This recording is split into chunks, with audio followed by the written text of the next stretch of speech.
कृष्ण जन्माष्टमी बना दिव्य और दुर्लभ संयोग। घर के दरवाजे से फेंक दें यह एक चीज, गरीबी भूल जाएगी घर का रास्ता। धन की देवी माँ लक्ष्मी करेंगी धन वर्षा, हर कष्ट दूर करेंगे भगवान कृष्ण। ओम गण श्री महागणेशाय नमः। राधे राधे दोस्तों, कैसे हैं आप सब। दोस्तों, भगवान श्री कृष्ण के जन्मोत्सव को पूरे देश में बड़े ही धूमधाम के साथ कृष्ण जन्माष्टमी के पर्व के रूप में मनाया जाता है। हिंदू धर्म के सबसे खास त्योहारों में से एक श्री कृष्ण जन्माष्टमी के दिन लोग उपवास रखकर घर परिवार की सुख और शांति के लिए प्रभु से प्रार्थना करते हैं। मान्यताओं के अनुसार इस दिन व्रत रखने और भगवान श्री कृष्ण का पूजन करने से सारी मनोकामनाएं पूर्ण होती हैं।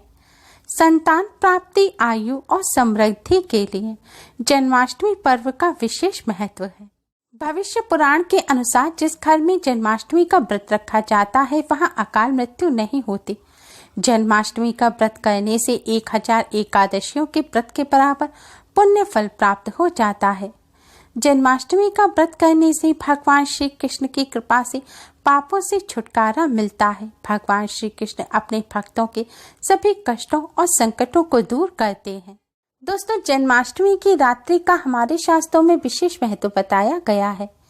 जन्माष्टमी की रात्रि को मोह रात्रि कहा जाता है क्योंकि भगवान श्री कृष्ण का जन्म रात के समय ही हुआ था। मान्यताओं के अनुसार जन्माष्टमी की रात को जो उपाय किए जाते हैं वह जल्द ही सिद्ध हो जाते हैं और शुभ फल प्रदान करते हैं। अन्य रात्रि या अन्य दिनों की अपेक्षा जन्माष्टमी की रात को किए गए उपाय बहुत ही असरकारक होते हैं। दोस्तों, इस बार की जन्माष्टमी और भी ज्यादा खास है क्योंकि इस जन्माष्टमी पर रोहिणी नक्षत्र के साथ ही स्वास्थ्य सिद्धि योग भी बन रहा है। इस योग और नक्षत्र के दुर्लभ संयोग में जो भी कार्य किए जाते हैं, उपाय किए जाते हैं, वह अवश्य ही सफल होते हैं। दोस्तों, आज की इस वीडियो में हम आपको जन्माष्टमी की रात को करने वाले कुछ बहुत ही आसान और असरकारक उपाय बताने जा रहे हैं। इन उपायों को करने से भगवान श्री कृष्ण के साथ ही धन की देवी माँ लक्ष्मी की भी कृपा प्राप्त होती है। गरीबी और दरिद्रता का नाश हो जाता है, घर में खुशियां आती हैं, घर में सुख समृद्धि और शांति का वास होता है। घर परिवार को किसी की नजर नहीं लगती और नकारात्मक ऊर्जा भी नष्ट हो जाती है। घर में मां लक्ष्मी का वास होता है। दोस्तों, उपाय सही प्रकार से करने के लिए वीडियो को एंड तक जरूर देखें। वीडियो को लाइक कर अपने फ्रेंड्स के साथ शेयर जरूर करें। अगर आपने हमारे चैनल को अभी तक सब्सक्राइब नहीं किया है तो यूजफुल वीडियोस के लिए चैनल को सब्सक्राइब कर बेल आइकन को भी जरूर दबाएं और भगवान श्री कृष्ण की कृपा प्राप्त करने के लिए कमेंट बॉक्स में राधे राधे जरूर लिखें। दोस्तों, कड़ी मेहनत करने के बावजूद आपको सफलता नहीं मिल पा रही है। आपके बनते हुए कार्य बिगड़ जाते हैं, आपका मन उदास रहता है, सब कुछ सही होने के बावजूद कुछ भी ठीक नहीं लगता या आपको किसी की टोक लग गई है, तो दोस्तों आप जन्माष्टमी की रात को ये आसान सा उपाय अवश्य करें। उपाय करने के लिए एक मुट्ठी आप खड़ा नमक लें। खड़ा नमक जिसे साबुत नमक भी कहा जाता है, आपको डली वाला नमक लेना है। अगर डली वाला नमक ना हो तो आप सादा नमक भी ले सकते हैं।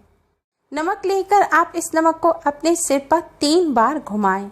ध्यान रखें, आपको क्लॉकवाइज अपने सिर पर से यह नमक घुमाना है, यानी कि 3 बार यह नमक अपने सिर पर बारें। नमक उतारने के बाद अब आप इस नमक को अपने घर के मुख्य दरवाजे से बाहर फेंक दें। अगर आप बिल्डिंग में रहते हैं तो बिल्डिंग से बाहर जाकर किसी खुले स्थान पर भी आप इस नमक को डाल सकते हैं। नमक फेंकने के बाद आप अपने हाथ अच्छी तरह से धो लें। दोस्तों, इस उपाय को करने के तुरंत बाद ही आपको पॉजिटिव एनर्जी का एहसास होगा। आपके ऊपर जो नकारात्मक ऊर्जा होगी, जो नकारात्मक ऊर्जा का प्रभाव होगा, वह दूर हो जाएगा। इससे आपका मन भी शांत होगा। किसी की टोक अगर आपके ऊपर लगी होगी तो वह भी हट जाएगी। आपके बिगड़े हुए कार्य भी बनने लग जाएंगे। दोस्तों, मेहनत करने के बाद भी आपका कामकाज बहुत अच्छा नहीं चल रहा है, धन में बरकत नहीं हो पा रही है, घर में धन की कमी बनी रहती है, धन संबंधी कोई ना कोई समस्या लगातार बनी रहती है, धन की हानि होती रहती है। तो आप जन्माष्टमी की रात को ये आसान सा उपाय अवश्य करें। उपाय करने के लिए आप एक मोरपंख लें। मोरपंख पर गंगा जल डालकर या शुद्ध जल डालकर इसे शुद्ध कर लें और साफ कपड़े से पोंछें। इसके बाद इस पर हल्दी से तिलक करें। फिर यह मोरपंख आप आज के दिन भगवान श्री कृष्ण को अर्पित कर दें और फिर भगवान श्री कृष्ण का पूजन करें। धूप दीप जलाकर भगवान श्री कृष्ण की आरती करें। भगवान श्री कृष्ण को फल मिष्ठान का भोग लगाएं और उनका पूजन करें। पूजन के समय यह मोरपंख आपको भगवान श्री कृष्ण के पास ही रखा रहने देना है। आज रात आप इस मोरपंख को ऐसे ही भगवान श्री कृष्ण के पास रहने दें और अगले दिन स्नान आदि करने के पश्चात यह मोरपंख आप प्रसाद के रूप में ले लें और भगवान श्री कृष्ण को अर्पित किया हुआ यह मोरपंख आप अपने घर के मुख्य द्वार पर लगा दें। मुख्य द्वार पर आप इस मोरपंख को पूरा साबुत खड़ा मोरपंख भी लगा सकते हैं या फिर फोटो फ्रेम भी करा के लगवा सकते हैं। आप अपनी सुविधा अनुसार जैसा आपको पसंद हो उस तरह से आप इस मोरपंख को अपने घर के मुख्य द्वार पर लगा दें। मुख्य द्वार पर बाहर की तरफ ना लगा पाए तो आप अपने घर के अंदर भी इसे मुख्य द्वार के ऊपर लगा सकते हैं। दोस्तों, घर के मुख्य द्वार पर इस तरह मोरपंख लगाने से भगवान श्री कृष्ण के साथ ही माँ लक्ष्मी की कृपा सदैव पूरे परिवार पर बनी रहती है। मान्यताओं के अनुसार जिस घर के मुख्य द्वार पर इस तरह मोरपंख लगाया जाता है वहां माँ लक्ष्मी दौड़ी चली आती है। ज्योतिष में मोरपंख को पैसे खींचने वाली चुंबक कहा जाता है। घर के मुख्य द्वार पर मोरपंख लगाने से पैसा चुंबक की तरह खींचा चला आता है। हिंदू धर्म में मोरपंख का विशेष महत्व है। मोर के पंख में सभी देवी देवताओं और नवग्रहों का वास होता है। मोरपंख में नकारात्मक ऊर्जा को नष्ट करने की भी शक्ति निहित होती है। घर के मुख्य द्वार पर इस तरह मोरपंख लगाने से घर में नकारात्मक ऊर्जा प्रवेश नहीं कर पाती। इससे घर में कलह और अशांति नहीं होती। घर में सुख शांति का वास बना रहता है और जिस घर में शांति होती है, नकारात्मक ऊर्जा नहीं होती, वहाँ माँ लक्ष्मी का वास होता है और जहाँ माँ लक्ष्मी का वास होता है वहाँ धन की कभी कोई कमी नहीं होती।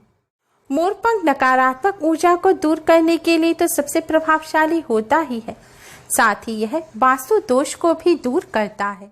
दोस्तों, अगर आप व्यापार करते हैं और आपका व्यापार अच्छा नहीं चल पा रहा है तो आप इस तरह यह मोरपंख अपने व्यापार स्थल पर भी लगा सकते हैं। ऐसा करने से व्यापार में बरकत होगी, व्यापार को किसी की बुरी नज़र नहीं लगेगी, साथ ही व्यापार स्थल पर मौजूद नकारात्मक ऊर्जा और वास्तु दोष भी दूर हो जाएंगे। दोस्तों, अगर आपको धन संबंधी कोई समस्या है, घर में धन आता तो है लेकिन टिकता नहीं है और बेफिजूल की चीज़ों में खर्च हो जाता है, धन की हानि होती रहती है, तो इस समस्या को दूर करने के लिए जन्माष्टमी की रात को आप थोड़े से काले तिल लें। एक कटोरी में थोड़े से काले तिल लेकर आप अपने मंदिर के सामने खड़े हो जाएं और भगवान श्री कृष्ण को प्रणाम करें, माँ लक्ष्मी को प्रणाम करें और धन संबंधी समस्या को दूर करने की प्रार्थना करें। प्रार्थना करने के पश्चात यह तिल आप अपने दाहिने हाथ में लें और अपने सिर पर से इन तिल को 7 बार बारें, यानी कि 7 बार यह तिल अपने सिर पर क्लॉकवाइज घुमाएं। तिल उतारने के बाद यह तिल लेकर आप अपने घर से बाहर किसी खुले स्थान पर जाएं और उत्तर दिशा की तरफ यानी कि नॉर्थ की तरफ कमर करके खड़े हो जाएं। ध्यान रखें, आपको अपनी बैक नॉर्थ की तरफ करनी है। नॉर्थ की तरफ कमर करके खड़े होने के बाद यह तिल आप अपने सिर के ऊपर से पीछे की तरफ यानी कि नॉर्थ दिशा की तरफ फेंक दें और सीधे अपने घर आ जाएं। पीछे मुड़कर ना देखें, ना ही किसी से बात करें। आप अपने घर की छत पर जाकर या अपनी बालकनी खिड़की में भी नॉर्थ की तरफ कमर करके खड़े होकर भी यह तिल फेंक सकते हैं।